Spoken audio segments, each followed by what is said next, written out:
Good morning all of you. I hope you all are good at your home. आज जो हम chapter start करेंगे उस chapter का नाम है सेग्रीगेटिंग मटेरियल इनटू ग्रुप, जो कि क्लास 6 का है। क्लास 6 का चैप्टर 4 है, जिस चैप्टर का नाम है सेग्रीगेटिंग मटेरियल इनटू ग्रुप। मतलब बटे हुए मटेरियल को या टुकड़े हुए मटेरियल को हम ग्रुप में पढ़ेंगे।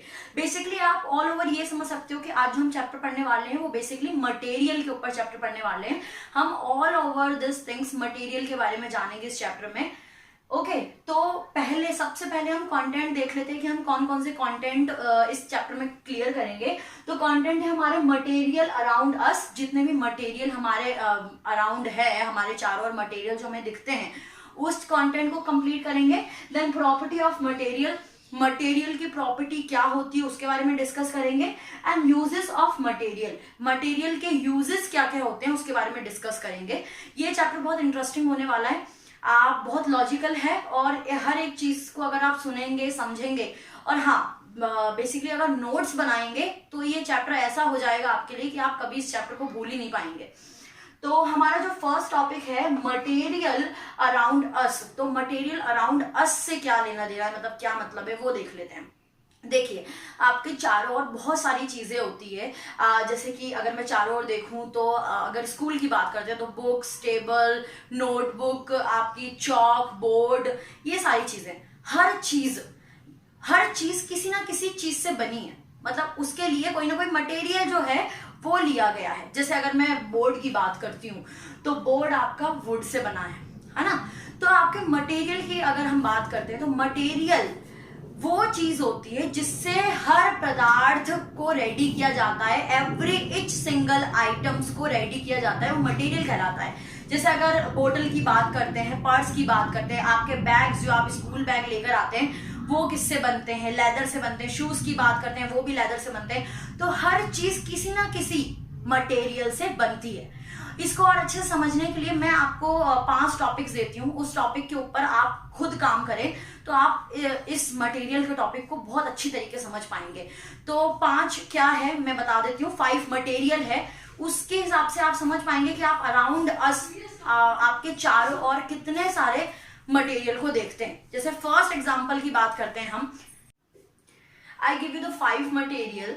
आपको 5 मटेरियल दिए जाएंगे और उससे आपको ये ध्यान करना पड़ेगा कि उस चीज से आखिर कौन कौन से जो आइटम्स हैं या कौन कौन से मेटल है जो बनते हैं। जैसे सपोज कीजिए अगर मैंने टॉपिक दिया वुड, तो वुड से आप सोचेंगे क्या क्या बनता है। तो पहला एग्जांपल तो आपके सामने है, आपका ब्लैक बोर्ड जो बोर्ड होता है वो वुड से बनता है।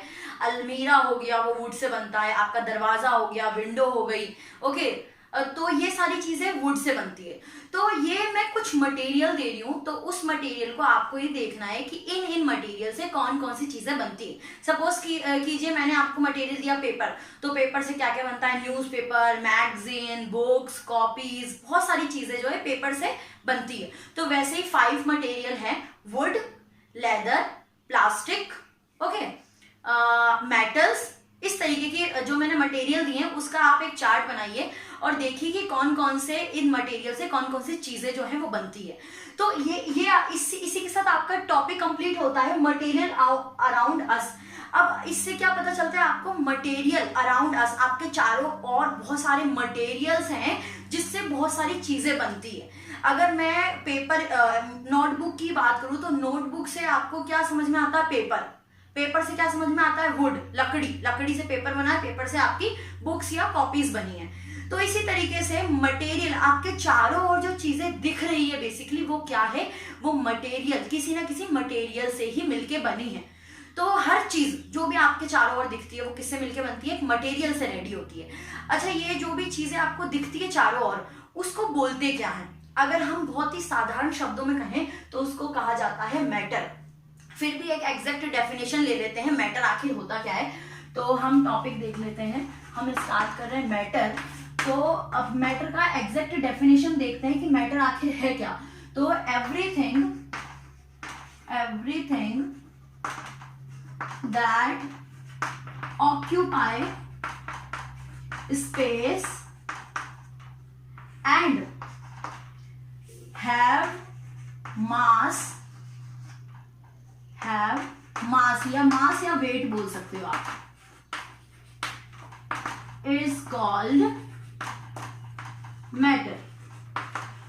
तो हमने ये देखा कि मटेरियल है, मटेरियल से थिंग्स बन रहे हैं जो, लेकिन जो आइटम आपके रेडी हो रहे हैं, आइटम बन रहे हैं, आखिर वो आइटम है क्या? वो है मैटर। तो एक मैटर के एग्जैक्ट डेफिनेशन को देख लेते हैं हम। Everything that occupies space, occupies मतलब जगह को घेरना या कब्जा करना। Everything that occupies space and have weight या मास, जो हर वो चीज, ध्यान से सुनना है आपको, ये आपकी सीनियर क्लासेस में भी बहुत काम आएगा। हर वो चीज जो जगह घेरती है, जगह घेरती है और उसका वजन भी होता है, वो मैटर कहलाता है। अब आप ये सोचिए कि आप चारों तरफ जो भी चीजें देख रहे हैं वो क्या है? मैटर। आपने देखा कुर्सी, आपने देखा टेबल, बुक्स, बैग्स, कपड़े, खाना, तो हर चीज तो जगह ही घेर रही है, हर चीज क्या ले रही है? जगह घेर रही है और उसका वेट भी है। जैसे एक एग्जांपल ले लेते हैं, आई टेक दिस बोतल, ये बोतल है, तो इस बोतल को मैंने अपने हथेली पे रखा है, तो देखो ये इतने जगह को ऑक्यूपाई कर रही है, इतनी जगह को घेर रही है। ओके, मेरे हाथ जितना सरफेस वो घेर रही है और इसका कोई ना कोई वजन भी है, तो क्या है ये? मैटर। तो आप ये सोचेंगे कि हर चीज तो जगह घेरती है। ओके, हर चीज जगह घेरती है और हर एक चीज में भार भी होता है। छोटी से छोटी चींटी से लेकर बड़ी से बड़ी चीज, हर चीज जगह घेरती है और उसका भार भी होता है, उसको मैटर कहते हैं। ये चीज आपको बहुत ही ध्यान से समझनी है। मतलब आपके चारों ओर जितनी भी चीजें दिख रही है, इवन माइक्रो ऑर्गेनिजम्स की भी अगर मैं बात करूं कि छोटे छोटे जो माइक्रो ऑर्गेनिजम्स भी होते हैं, वो भी क्या होते हैं? वो भी मैटर होते हैं, वो भी जगह घेरते हैं, उनका भी वजन होता है। तो सब चीज तो मैटर ही है। तो ऐसी कौन सी चीज है जो मैटर नहीं है? चलिए हम मैटर का एक आध एग्जाम्पल लिख लेते हैं, या क्लियर है आपको मैटर का एग्जाम्पल? चलिए लिख लेते हैं। जैसे कि मैटर का अगर मैं एग्जाम्पल लेती हूँ, तो मैंने लिख दिया बुक। ओके, बुक, या लिख दिया चेयर, या लिख दिया कॉपी। ओके, आपके क्लास के रिगार्डिंग लिख दिया। तो हम ये ध्यान रखना है कि what is not matter, not matter. अब हर चीज तो मैटर है, तो ऐसी कौन सी चीज है जो मैटर नहीं है? अब हमने ये देखा हर चीज तो मैटर है, बट ऐसी कौन सी चीज है जो मैटर नहीं है? हम चारों तरफ देख रहे हैं। अब मैंने तो ये भी बोल दिया कि छोटी से छोटी चीज, इतनी बारीक चीज जो कि आपको नेकेड आई से नहीं नजर आती, वो भी मैटर है, वो भी एक पार्टिकल है, तो वो भी मैटर कहलाएगी। लेकिन अब सब चीज अगर मैटर है, हमारे चारों ओर मैटर ही मैटर है, हर चीज जो जगह घेरती है और उसका भार भी होता है, वो मैटर है, तो आखिर ऐसी कौन सी चीज है जो मैटर नहीं है? तो मैटर कौन सी चीज नहीं होती है? तो ध्यान रखिए, जैसे sadness, Joy, okay, feeling of love या एंगर बोल सकते हो आप। ओके, एंड वाईफाई हो गया, रेडियो सिग्नल या टीवी सिग्नल बोल सकते हो। तो ये सारी चीज जो है वो मैटर नहीं होती, ये सारी चीजें क्या है? वो मैटर नहीं होती। अब देखिए ये सारी चीजें, अब ये तो मैंने किसकी बात कर दी? इमोशंस की बात कर दी, ये आपके इमोशन है। ओके, सैडनेस, जॉय, ये सारे हमारे भावनाएं होती है। तो ये जो भावनाएं होती है वो मैटर नहीं होती। जो सिग्नल होते हैं, या वाईफाई का जो सिग्नल हो गया, या टीवी सिग्नल हो गया, या रेडियो सिग्नल हो गया, ये मैटर नहीं होता। उसके अलावा आपको जितनी भी चारों तरफ जितनी भी चीजें दिख रही है वो मैटर कहलाती है, क्योंकि हर चीज में वजन भी होता है, वो जगह भी घेरती है, चाहे वो कम जगह घेरे लेकिन वो जगह भी घेरती है, इसीलिए वो क्या कहलाती है? मैटर कहलाती है। अब हमने मैटर तो कंप्लीट कर लिया। ओके, अब हम देखते हैं क्लासिफिकेशन ऑफ मटेरियल। क्लासिफिकेशन करना क्यों जरूरी होता है मटेरियल का? ओके, हमने मैटर तो देख लिया, हमने ये देख लिया कि ये मैटर है। जैसे कि अगर बोतल उठाती हूँ, पर्स उठाती हूँ, मैं चेयर लेती हूँ, हर चीज तो मैटर है। लेकिन ये मैटर आखिर बनता कैसे है? मतलब ये मैटर किस चीज से बना है? तो उसका नाम है एटम। अगर हमसे कोई पूछे कि मैटर किससे बना है, तो एटम क्या है? एक एग्जांपल के थ्रू मैं आप सभी को समझाती हूँ। जैसे सपोज कीजिए कि मैंने एक कील ली है। अब कील किसकी बनी है? आयरन की बनी है, आयरन एलिमेंट की बनी है। उस एलिमेंट को, कील को मैंने जो हमबर्ड से क्या किया, उसको ठोक के बहुत पाउडर जैसा बना दिया, उसको बीट किया है बहुत बार, उसके छोटे टुकड़े हो गए। छोटे छोटे टुकड़े के भी मैंने टुकड़े करे, और टुकड़े करते करते मैंने उसको पाउडर रूप दे दिया है, मतलब उसके बहुत बारीक कण हो चुके हैं। वो चीज जो फर्दर डिवाइड नहीं हो सकती। अब जैसे कि मैंने उसको पाउडर रूप दे दिया, मतलब वो इतना बारीक मैंने पीस दिया पूरी तरीके से उस आयरन नेल को कि वो पाउडर बन चुका है, बहुत छोटा पार्टिकल बन चुका है। तो अब जिसका फर्दर डिवीजन नहीं हो सकता वो क्या कहलाता है? एटम। वो क्या कहलाता है? एटम। तो अगर आपसे पूछा जाए कि किसी भी मैटर की सबसे छोटी इकाई क्या होती है, तो आपको ध्यान ये रखना है सभी मैटर की सबसे छोटी इकाई जो होती है वो होती है एटम, स्मॉलेस्ट यूनिट। अब देखिए, अगर हम पीरियोडिक टेबल की बात करते हैं तो आप सभी को पता है कि पीरियोडिक टेबल, अभी तो आप 6 में हैं, पता नहीं होगा, मैं बता देती हूँ। जो साइंटिस्ट द्वारा खोजे गए एलिमेंट्स है वो 118 एलिमेंट्स है, जिसे हम जानते हैं। कितने हैं? 118 एलिमेंट्स है।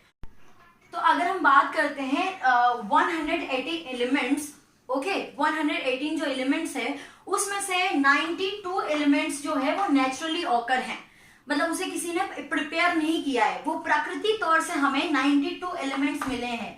92 एलिमेंट्स नेचुरली ऑकर हैं, occur naturally, okay, occur naturally.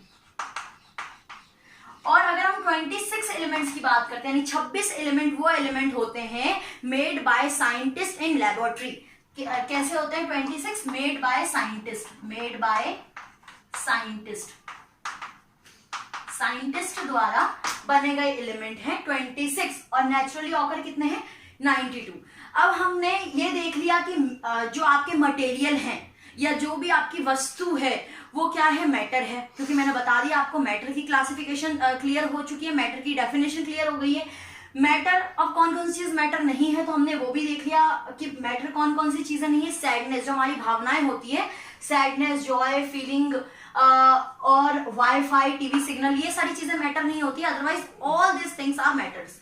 और जो ये मैटर है या वस्तु है वो उसकी सबसे छोटी इकाई की अगर मैं बात करूं तो सबसे छोटी इकाई क्या होती है? एटम होती है। यानी कि सबसे छोटी इकाई जिससे वो एटम जो मैटर रेडी हुआ है वो किससे रेडी हुआ है? एटम से रेडी हुआ है, यानी एटम से बना है। ओके, तो यहां तक हमने देख लिया।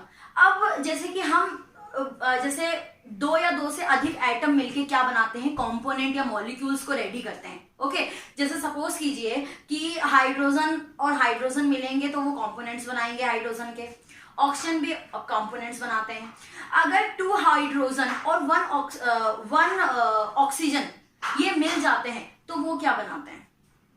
वो क्या फॉर्म करते हैं? वो वाटर को फॉर्म्ड करते हैं, वाटर बनाते हैं। तो कंपोनेंट इस तरीके से बनते हैं। 2 या 2 से अधिक एलिमेंट्स या 2 या 2 से अधिक एटम्स के मिलने से वो क्या फॉर्म्ड होता है? मॉलिक्यूल्स या कंपोनेंट जो है वो फॉर्म होता है। तो अब हम देखते हैं नेक्स्ट हमारा topic classification of material. Okay, classification of material. अच्छा, इससे पहले एक और चीज बताना चाहूंगी मैं, जैसे कि चलिए वो आगे देखेंगे हम। क्लासिफिकेशन ऑफ मटेरियल देख लेते हैं हम। क्लासिफिकेशन, अब देखिए क्लासिफिकेशन की आखिर जरूरत क्या होती है। तो एक साधारण सा एग्जांपल लेते हैं तो आपको क्लियर हो जाएगा आखिर क्लासिफिकेशन की जरूरत क्या है। जैसे सपोज कीजिए हम पहली क्लास से स्टार्ट करते हैं, क्लास 1 टू क्लास 8, क्लास पहली से लेके क्लास 10वीं तक अगर एक ही क्लास में कंबाइन करके सारी टीचर मिलके पढ़ाएंगे, क्या कुछ समझ में आएगा? बिल्कुल नहीं समझ में आएगा आपको। पहली क्लास के बच्चों का IQ और 10वीं क्लास के बच्चों के IQ में जमीन आसमान का फर्क होगा। तो पहली क्लास के बच्चा 10वीं क्लास के बच्चे की पढ़ाई ना समझ पाएगा, नहीं समझ सकता है ना। तो इसके लिए हम क्या करते हैं, फर्स्ट क्लास की टीचर्स अलग होती है, सेकंड, उनके हिसाब से क्लासिफाइड होता है। First class, second class, third class, उनको सबको एक साथ बैठाकर तो नहीं पढ़ाया जा सकता, हाई लेवल की पढ़ाई हो जाएगी। उसी तरीके से एक और एग्जांपल लेते हैं, जैसे हम लाइब्रेरी में जा रहे हैं, लाइब्रेरी में आपको फिजिक्स की बुक्स पढ़नी है या बायोलॉजी की बुक्स पढ़नी है, तो उसकी अलग एक कंटेंट रेडी होते हैं वहां पर कि यहाँ पर बायोलॉजी की बुक्स होगी, यहाँ पे स्टोरी बुक होगी। तो क्लासिफिकेशन करना, अगर हर चीज एक गुट में होगी, एकजुट होगी हर चीज, तो हमें उसको ढूंढना या उसको समझना बहुत ही कॉम्प्लिकेटिव हो जाएगा। इसीलिए क्लासिफिकेशन जो है वो जरूरी होता है। अब अगर हम मटेरियल की बात करते हैं तो हर मटेरियल का क्लासिफिकेशन किसके बिहाफ पे होता है? लस्टर के बिहाफ पे होता है, ठीक है। एक तो उसकी शाइन देखकर उसका क्लासिफिकेशन करा जाता है और एक हार्डनेस और टेक्सचर देखकर क्लासिफिकेशन करा जाता है। जैसे सपोज कीजिए कि बर्तन बनते हैं, बर्तन इसका इस्तेमाल मोस्टली खाना बनाने में किया जाता है और खाना स्टोर करने के लिए भी बर्तनों का ही इस्तेमाल किया जाता है। तो खाना जब बन रहा है उस दौरान आपको कैसे पता कि यूटेंसिल्स मेटल के होंगे तो सही रहेगा, मेटल के ही यूटेंसिल्स सही रहेंगे, क्यों ना प्लास्टिक के भी तो यूटेंसिल्स बनते हैं, प्लास्टिक के यूटेंसिल से जो है आप खाना क्यों नहीं पका रहे हो। तो उसके लिए यही टेक्सचर को देखकर उसका क्लासिफाई किया जाता है कि हाँ ये वाले मटेरियल जो है या ये वाले जो यूटेंसिल्स हैं वो आपके किसमें खाना बनाने में इस्तेमाल होंगे, प्लास्टिक के स्टोर करने के लिए इस्तेमाल होंगे। प्लास्टिक के आपके क्या होते हैं कंटेनर्स वगैरह होते हैं वो स्टोर करने के लिए इस्तेमाल किए जाते हैं। तो हर चीज की शाइनिंग, टेक्सचर, इन सारी चीजों को देखकर उसको एक ग्रुप में एनालाइज किया जाता है, एक ग्रुप में रखा जाता है और उस दौरान वो उस ग्रुप में रहते हैं, उसी के लिए उनका इस्तेमाल भी किया जाता है। हम बर्तनों का इस्तेमाल हमें पता है वो गुड हीट का और गुड इलेक्ट्रिसिटी का कंडक्टर होता है, इसलिए उसका इस्तेमाल खाना पकाने में किया जाता है। प्लास्टिक का इस्तेमाल मोर ओवर बहुत सारी चीजों में करा जाता है। ओके, वुड का इस्तेमाल जहां आपको लग रहा है कि यह वुड का बन सकता है, ऐसे आपका ब्लैक बोर्ड हो गया, कबर्ड हो गया, अलमीरा हो गया, आपका विंडो हो गया, ठीक है, ये सारी चीजें वुड का बन सकता है। कागज के न्यूज़पेपर बन सकते हैं। हम उनके टेक्सचर को देखकर, उनके हार्डनेस, सॉफ्टनेस, उनके टेक्सचर को देखकर, उनकी शाइन को देखकर हम क्लासिफिकेशन करते हैं। इसलिए हमारा जो चूज करने का जो काम होता है वो इजी हो जाता है थ्रू द क्लासिफिकेशन। अगर क्लासिफिकेशन नहीं होगा तो हमें समझ में नहीं आएगा अच्छी तरीके से। तो इसी तरीके से हमारा आपका property of material around us complete हो चुका है। ओके, और हम कंटेंट को आगे कंप्लीट करेंगे। हम स्टेट देखेंगे मैटर के कि कौन कौन से स्टेट होते हैं।